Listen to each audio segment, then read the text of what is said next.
സഭാപ്രസംഗ പുസ്തകം 7-ാം അധ്യായത്തിന്റെ 29-ാം സഭാപ്രസംഗി 7-ാം അധ്യായം 29-ാം ഒരു കാര്യം മാത്രം ഞാൻ കണ്ടിരിക്കുന്നു.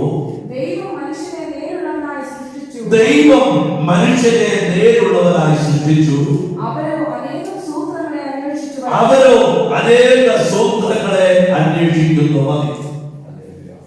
ഈ വാക്യം നമുക്ക് എല്ലാവർക്കും നല്ല സുപരിചിതമായിരിക്കുന്ന വേദഭാഗമാണ്. നമുക്ക് വായിക്കാൻ കഴിഞ്ഞത് 7-ാം അധ്യായത്തിന്റെ സഭാപ്രസംഗി 7-ാം അധ്യായത്തിന്റെ 29-ാം വാക്യം. അപ്പൊ നമ്മൾ ദൈവം ഒരു മനുഷ്യനെ സൃഷ്ടിക്കുമ്പോ ഈ വചനം നമ്മളെ ഓർപ്പിക്കുന്നു, അവനെ ദൈവം നേരുള്ളവനായിട്ടാണ് സൃഷ്ടിച്ചത്. പക്ഷേ മനുഷ്യനെ സംബന്ധിച്ചിടത്തോളം പറയാ, അവരോ അനേക സൂത്രങ്ങളെ അന്വേഷിക്കുന്നു. 37-ാം സങ്കീർത്തനത്തിന്റെ 23-ാം വാക്യത്തിൽ ഇങ്ങനെ വായിക്കുന്നുണ്ട്, ഒരു മനുഷ്യന്റെ വഴിയിൽ പ്രസാദം തോന്നിയാൽ യഹോവ അവന്റെ ഗമനത്തെ സ്ഥിരമാക്കുന്നു. അവരെ കർത്താവിനെ നമ്മുടെ ജീവിതത്തിൽ എത്രമാത്രം ആഴമായി ഏറ്റെടുക്കുവാൻ കഴിയുന്നുണ്ടോ, ആ ഓരോ വ്യക്തിയുടെ ജീവിതത്തിൽ അവരുടെ ഗമനത്തെ, അവരുടെ വഴികളെ അവർ സ്ഥിരമാക്കുന്നതാണ്. പക്ഷേ മനുഷ്യനെ സംബന്ധിച്ചിടത്തോളം പലപ്പോഴും അവർ തെറ്റിപ്പോകുന്ന ഒരു വ്യക്തിയായിട്ടാണ് ദൈവം വചനം പഠിക്കുമ്പോൾ നമുക്ക് കാണാൻ കഴിയുന്നത്. കാരണം വചനം പറയുന്നുണ്ടല്ലോ, ഒരുത്തൻ ആരുമില്ലെന്ന്, നല്ലവൻ ആരുമില്ല, ഒരുത്തം പോലും ഇല്ലെന്ന് പറയുമ്പോൾ തന്നെ നമ്മൾ ഓർക്കണം, അതിന്റെ നടുവിലും ഒരു കൂട്ടത്തെ ദൈവം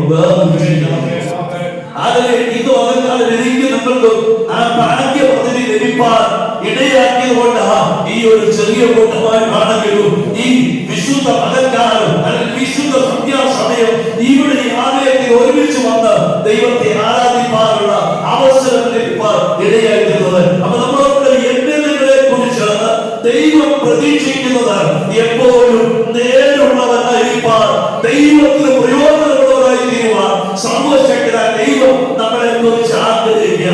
അങ്ങനെ വിളിച്ചു വേർതിരിക്കപ്പെട്ട എന്റെ നിങ്ങളുടെ ജീവിതത്തിന് നമ്മൾ ഒരു കാര്യം മറക്കരുത്.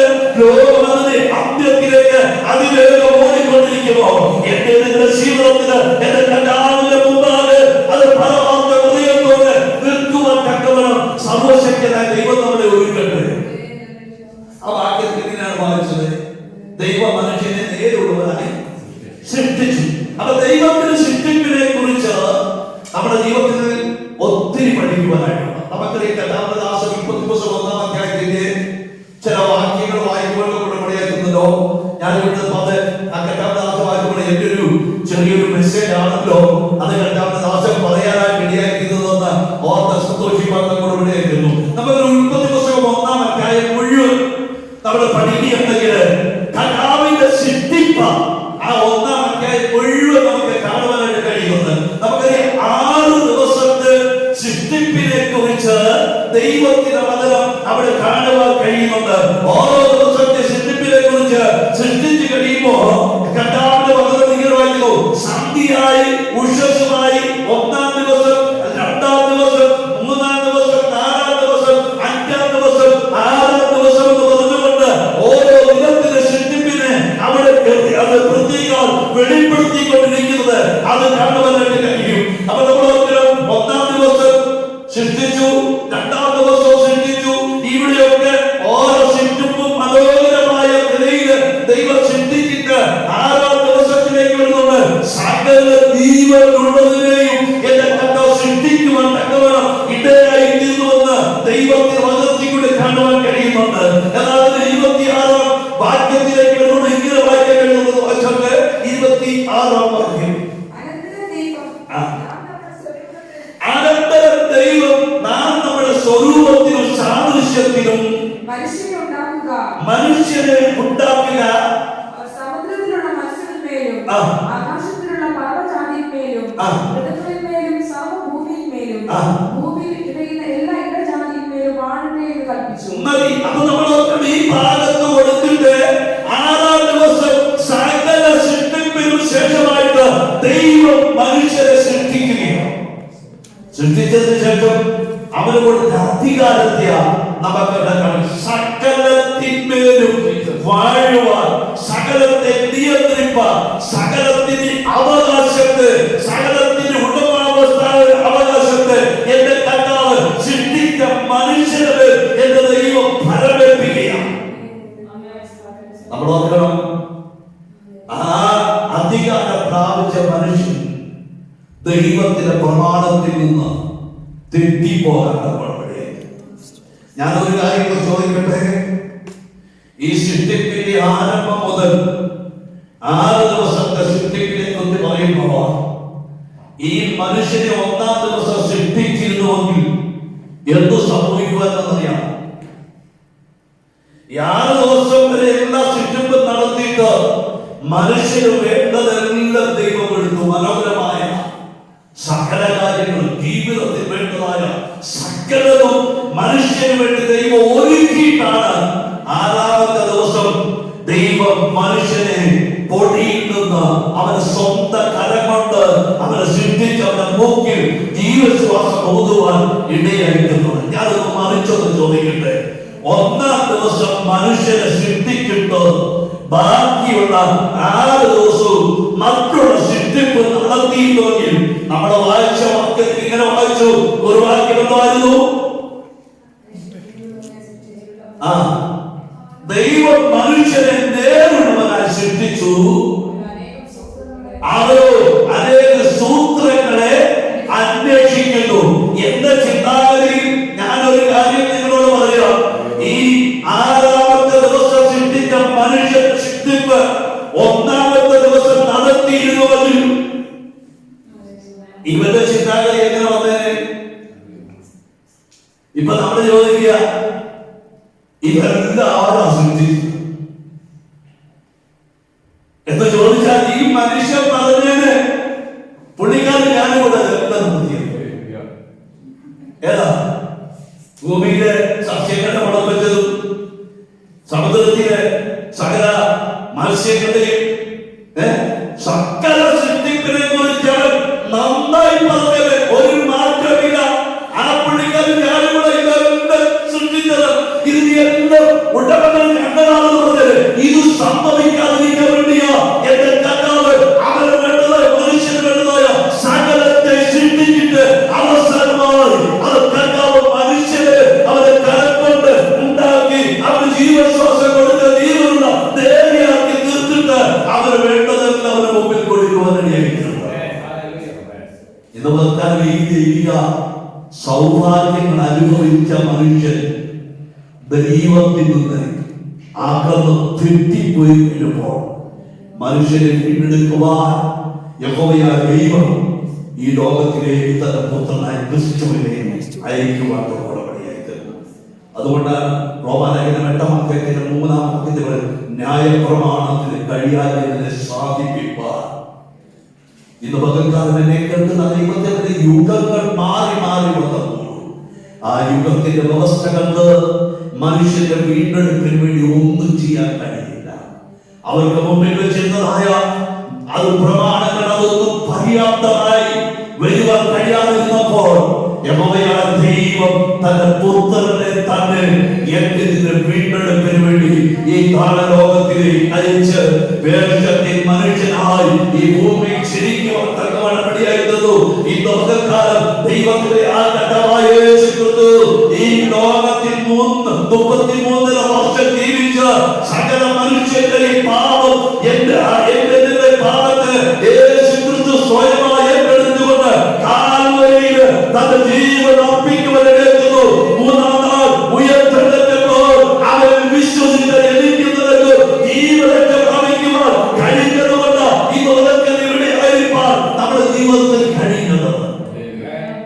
അങ്ങനെയെങ്കിൽ ദൈവത്തിലെ നമ്മുടെ ആത്മീയ ജീവിതത്തിൽ നമ്മളൊരു കാര്യം മറക്കരുത്, സൂത്രങ്ങളൊക്കെ അന്വേഷിക്കുവാൻ ഒരിക്കലും ഇടയാകാതെ ദൈവത്തിന്റെ വിധത്തിലാണ് നമ്മുടെ ജീവിതം ഒന്ന് സമർപ്പിക്കാൻ കഴിഞ്ഞാൽ നിശ്ചയമായിട്ടും ആ വലിയൊരു പ്രത്യാശ നമ്മുടെ ജീവിതത്തിൽ നിത്യതയിലേക്ക് കൊണ്ടെത്തിക്കുവാൻ അവൻ നമ്മളെ ഒരുക്കുന്ന കണ്ടാണ്. ഞാൻ വേഗത്തിൽ 1-2 വാക്കുകളുടെ വായിച്ചിട്ട് ഞാൻ നിർത്തുവാൻ താല്പര്യപ്പെടുകയാണ്. 1-2 ദിവസത്തിലേക്ക് 3-ാം അധ്യായം അതിലെ 10-ാം വാക്യം വായിക്കാം. 2 3:10 വാക്യം. അവൻ ഇച്ഛിച്ചു നിങ്ങളോട്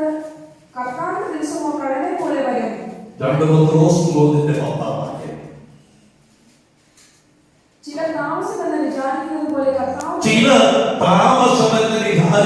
പോലെ കർത്താവ് തന്റെ വാഗ്ദത്തം നിവർത്തിപ്പാൻ താമസിക്കുന്നില്ല. അങ്ങനെ കർത്താവ് പറഞ്ഞ വാഗ്ദത്തം എന്താണെന്ന് അറിയുമോ? കാൽവരിയിൽ മരിച്ചടക്കപ്പെട്ട് ഉയർത്തെഴുന്നേറ്റ് സ്വർഗ്ഗാരോഹണം ചെയ്തതായ യേശുവിനെ സ്വർഗ്ഗത്തിലേക്ക് കയറി പോകുന്നതായി സകല സാക്ഷികൾ വരെയും 530 പേര് ഒരുമിച്ച് അത് ശിഷ്യന്മാർ കണ്ടുകൊണ്ടിരിക്കുമ്പോൾ അവർ കണ്ണിന് മറഞ്ഞു കയറുക.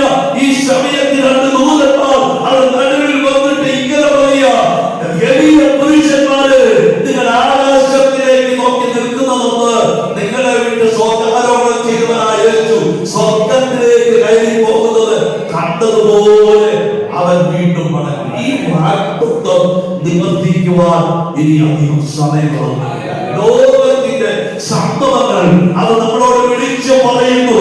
ഇതുപോലെ ദൈവത്തിന് എന്റെ കർത്താവിന്റെ മടങ്ങി വരവ് ഇനി അധികം സമയമില്ല. അതുകൊണ്ട് നമ്മളെ തന്നെ ഒരുക്കി അത് കർത്താവിന്റെ മടങ്ങി വരവിന് ഒന്ന് കാത്തിരിക്കുവാൻ അത് കഴിയുമെങ്കിൽ എന്റെ പ്രത്യാശ കൈവിടപ്പെട്ടു പോകുക ഇടയാകാതെ എന്റെ പ്രത്യാശ സഫലമാക്കുവാൻ തക്കവണ്ണം അവർ ഒരുക്കുന്നതല്ല. ചിലർ താമസമെന്ന് വിചാരിക്കുന്നുണ്ട്. ചിലരൊക്കെ ഇപ്പോഴും പറയുന്നുണ്ട്, കർത്താവ് വരാൻ പോകാം, കർത്താവ് ഇപ്പൊ വരും എന്നൊക്കെ പറഞ്ഞിട്ട് എത്ര വർഷമായി തലമുറകൾ കഴിഞ്ഞു പോയിട്ടും ഇതൊന്നും നടന്നില്ല. ദൈവത്തിന്റെ തിരുവചനം, ദൈവത്തിന്റെ എടുത്ത് വായിച്ച പത്രങ്ങൾ വായിച്ച മാധ്യമങ്ങൾ നമ്മളൊന്ന് ശ്രദ്ധിച്ച നമുക്ക് കാണുവാൻ കഴിയുന്നത് വേഗത്തിൽ സംഭവിക്കാൻ പോവുകയാണ്. ഇന്ന് നമുക്ക് ആശ്ചര്യമായിട്ട് എടുക്കുവാൻ മാത്രമല്ല, ദൈവത്തോട് നിവർത്തിക്കാൻ പോവുകയാണ്. ഇനി അധികമൊന്നും സമയം നമ്മുടെ മുമ്പിൽ അത് ശേഷിക്കുന്നില്ല. ദൈവത്തിന്റെ വാഗ്ദത്തങ്ങൾ നിവർത്തിക്കുന്ന ദൈവമാണ്. അതിന് മാറ്റങ്ങൾ ഇല്ല. ദൈവത്തിന്റെ ജ്ഞാനത്തെയും ഇതൊക്കെ നമ്മുടെ ജീവിതത്തെ ദൈവത്തിന് സമർപ്പിക്കാൻ കഴിയുമോ? പലരുടെയും ജീവിതത്തിൽ വിശ്വാസത്യാഗം സംഭവിച്ചുകൊണ്ടിരിക്കുക. പല ദൈവദാസന്മാരും തങ്ങളുടെ ശുശ്രൂഷ വിട്ടിട്ട് ജോലിക്ക് പോയവരുണ്ട്.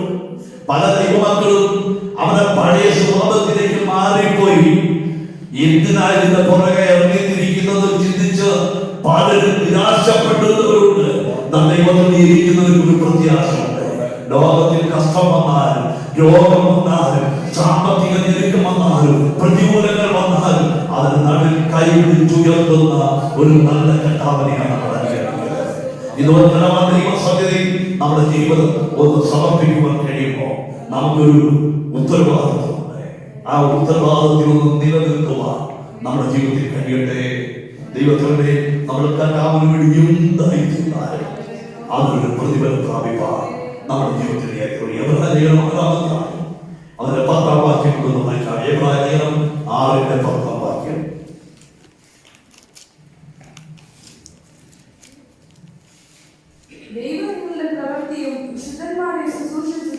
ദൈവം നിങ്ങളുടെ പ്രവൃത്തിയും വിശുദ്ധന്മാരെ ശുശ്രൂഷിക്കുന്നതിനാലും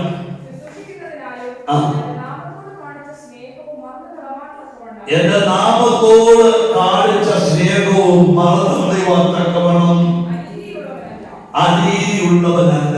അപ്പൊ നമ്മൾ ഓർക്കണം, കർത്താവിനെ അനുഗമിക്കുവാൻ ഇറങ്ങി തിരിച്ച ആ നിമിഷം മുതൽ ഇതുവരെ നമ്മുടെ ജീവിതത്തിലോ കർത്താവ് നമ്മളെ അവന്റെ അടുക്കൽ ചേർക്കുന്നത് വരെ നമ്മൾ ഓർത്തുകൊള്ളണം, കർത്താവിന് വേണ്ടി എന്ത് ചെയ്തിട്ടുണ്ടോ അതിനെല്ലാം പ്രതിഫലം തരുന്ന ഒരു കർത്താവാണ് നമ്മുടെ ദൈവം.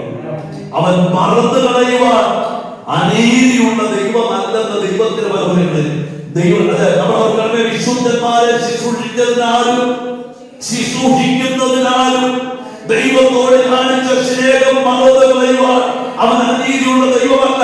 ഭാരം നിർവഹിക്കുന്ന ഒരു ദൈവത്തിന് വേണ്ടി നീ ഒന്ന് പ്രാർത്ഥിച്ചാൽ, ദൈവത്തിന് ഒരു വ്യക്തിയോട് സുവിശേഷം പറഞ്ഞാൽ, ഒരു വ്യക്തിക്ക് ഒന്ന് കൈകാലുകൾ കൊടുത്താൽ, ജീവിച്ചിരിക്കുന്നവരെ ഒന്ന് ചേർത്ത് നിർത്തുവാൻ, ഇതുപോലെ തന്നെ ജീവിതത്തിന് ഒരു ഗ്ലാസ് വെള്ളം കൊടുക്കാൻ കഴിഞ്ഞാൽ, ദൈവത്തിന് ദൈവനാമത്തിന് വേണ്ടി ഒരു കർത്താവിന്റെ കരം അതിന്റെ കരം ഒന്ന് ചലിപ്പിക്കാൻ കഴിയുക, ഒന്ന് പ്രാർത്ഥിക്കുവാൻ കഴിയുക,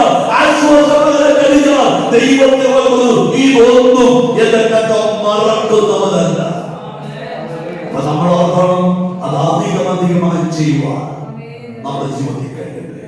ഞാൻ എന്റെ വാക്കുകളെ ഉപസംഹരിക്കാൻ പറയാം. വെളിപ്പാട് പുസ്തകത്തിൽ പലപ്പോഴും പറയാറുള്ള ഒരു വാക്കുകൂടെ ഞാൻ ഓർമ്മിക്കുകയാണ്. 22-ാമത്തെ അധ്യായത്തിന്റെ 10, 11, 12 അവൻ പിന്നെയും എന്നോട് പറഞ്ഞതെന്നാൽ സമയം അടുത്തിരിക്കാൻ ഈ പുസ്തകത്തിലെ പ്രവചനം മുദ്രയിടരുത്. അനീതി ചെയ്യുന്നവർ ഇനി അനീതി ചെയ്യട്ടെ, അഴുക്കുള്ളവർ ഇനി അഴുക്കാകട്ടെ, നീതിമാനിനി നീതി ചെയ്യട്ടെ, വിശുദ്ധൻ ഇനി തന്നെ തന്നെ വിശുദ്ധീകരിക്കട്ടെ.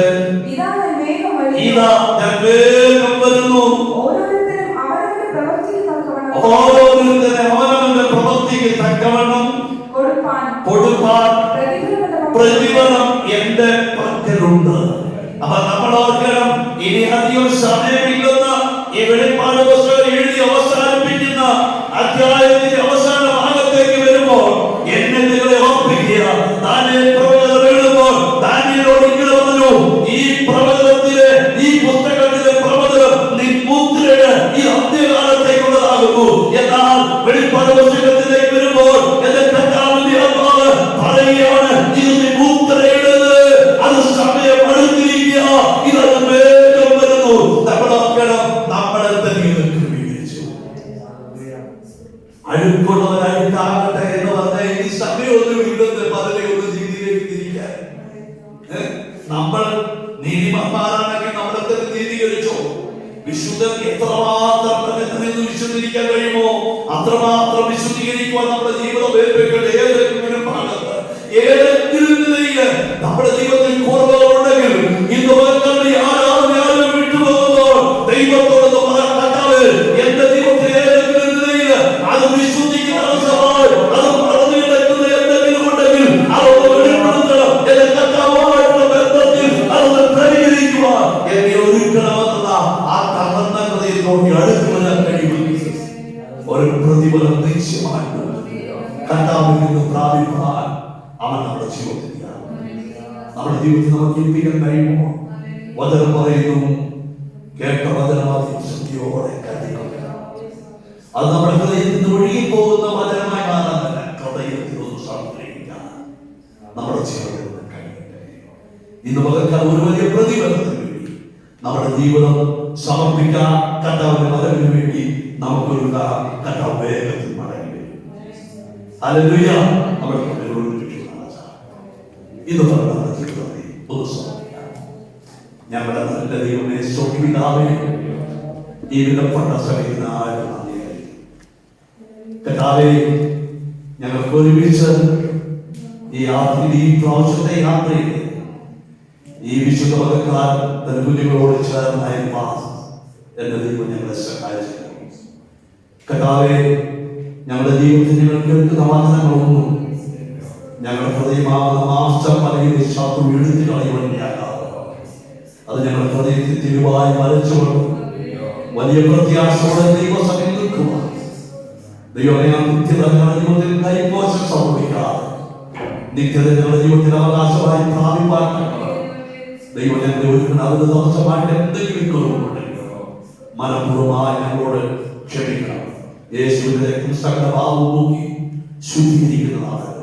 ആ ശുദ്ധീകരിക്കുന്ന രക്തം ഞങ്ങളുടെ ജീവിതത്തിൽ കഴിവ് പ്രാപിപ്പാൻ നീ ഞങ്ങളെ ഒരുക്കണമേ. ദൈവ മനുഷ്യരെ നേരിടുള്ളവരെ സൃഷ്ടിച്ചു, അവരോ അനേക സൂത്രങ്ങളെ അന്വേഷിക്കുന്നുണ്ട്. ദൈവത്തിന്റെ വചനം ഞങ്ങൾക്ക് വായിക്കുവാൻ കഴിയും. ഞങ്ങളുടെ ജീവിതത്തിൽ ആ നിലയിൽ ആകുന്നവരായി തീരുമാനം കർത്താവിനോട് പറ്റി നിന്നുകൊണ്ട് ഞങ്ങളുടെ നിത്യത ഉറപ്പാക്കുവാൻ നിങ്ങളെ സഹായം. കർത്താവെ, സഭക്കാരും പ്രാർത്ഥിക്കും. ഞങ്ങളുടെ കുടുംബങ്ങളെ എല്ലാവരെയും, ഞങ്ങളുടെ പ്രിയപ്പെട്ട കുഞ്ഞുങ്ങളെ, ഞങ്ങളുടെ മാതാപിതാക്കളെ, യൗവനക്കാരെ, കർത്താവിന്റെ ആശ്രയ കുടുംബത്തെ എല്ലാവരും ഓർത്ത് പ്രാർത്ഥിക്കും.